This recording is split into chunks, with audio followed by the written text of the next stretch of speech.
ना ही अब आप सरकार के किसी मंत्रालय को कुछ कह सकते हैं, ना ही मंत्री साहब को, और ना ही मुख्यमंत्री नीतीश बाबू को, क्योंकि अब ऐसा कानून ला दिए हैं। और डीजीपी एसके सिंघल का जिस प्रकार से ये बात है कि जो भी अब धरना प्रदर्शन में और जो भी अपनी आवाज़ और मांगें उठाएगा, अब उन पर चरित्र प्रमाण पत्र में उन्हें गलत साबित कर दिया जाएगा, या फिर वो कितनी भी गलत करते रहें, चाहे वैकेंसी, बहाली या कोई भी चीज़ों में आप कितना भी सरकारी तंत्र गड़बड़ी करते रहे, आप अब खिलाफ नहीं बोल सकते हैं। बोलेंगे तो कानूनी प्रक्रिया के तहत लाया जाएगा और उन्हें उस हिसाब से, जैसे नौकरी लगेगी तो उन्हें उसमें छटैया कर दिया जाएगा, या फिर जो टेंडर, जो ठेकेदारी होता है, वो ठेकेदारी भी आप नहीं कर सकते हैं। और भी कई चीज़ें, जब कैरेक्टर सर्टिफिकेट ही आपका गलत बना दिया जाएगा तो आप किसके खिलाफ बोलेंगे और क्या बोलेंगे। अब ऐसा क्यों किया जा रहा है? क्योंकि अब जैसे कि सभी का हक है कि आप कुछ न कुछ बोलें और जो गलत हो रहा है उसके खिलाफ बोलें, मगर अब ऐसा नहीं है। गलत को देखते रहें आंख बंद करके। तो अब जिनके कार्यकाल में हो रहा है वह मुख्यमंत्री हैं नीतीश कुमार।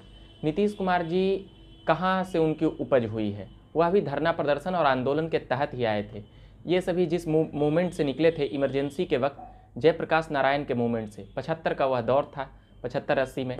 85 में नीतीश कुमार पहली बार विधायक बनते हैं, उससे पहले वह 2 बार चुनाव हार चुके थे यहीं से। तो उसके बाद वह कहाँ से आए हैं? धरना प्रदर्शन और आंदोलन से आए हैं। और आज अगर कोई धरना प्रदर्शन और आंदोलन करेगा तो वह कितना उसे एक प्रकार से कैरेक्टर चरित्र प्रमाण पत्र में उसे गलत साबित कर दिया जाएगा। ना ही वह नौकरी के लिए अवेलेबल रह जाएंगे और ना ही और भी कई चीज़ों के लिए।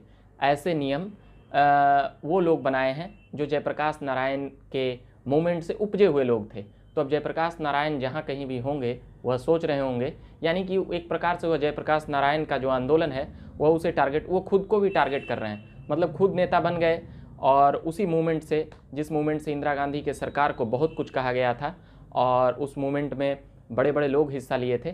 तो अब यानी कि तय है कि धरना प्रदर्शन और आंदोलन जो भी लोग कर रहे हैं, सरकार और सरकार के मंत्री के खिलाफ कुछ बोलेंगे तो आप पर कार्रवाई होगी। इसलिए अब सोच लें कि अब किस प्रकार का जो ये राजकाज है वह किस हिसाब से चलेगा और किस प्रकार से चलेगा। बिहार एसएससी का मामला 8 साल से लटका हुआ है। एस्टेट, बीटेट, सीटेट, ऐसे तमाम रिजल्ट और वैकेंसी में जो देरी हो रहा है, हम लगातार उस पर बोलते रहते हैं, कवरेज करते रहते हैं। तो अब इन सभी बातों में कई धरना प्रदर्शन जारी रहता है पटना और अन्य तमाम जगहों पर। ऐसे नियम और कानून कितना सही है? डीजीपी साहब एसके सिंघल साहब को फिर से इस पर विचार करना चाहिए। और जो बिहार सरकार के मुखिया हैं नीतीश कुमार जी, वह मुख्यमंत्री हैं और वह मुख्यमंत्री कैसे बने और क्यों बने, इस पर भी विचार करना चाहिए। क्योंकि धरना प्रदर्शन और आंदोलन ये लोगों का राइट है।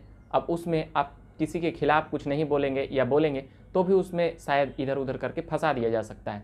तो अभी के लिए इतना ही कहेंगे। यह एक बड़ा मसला लगा, इसलिए बोलना इस पर ज़रूरी था। यह कितना सही है नहीं है आप कमेंट में लिख सकते हैं, आप बता सकते हैं। मुख्यमंत्री जी तक ये संदेश जाए।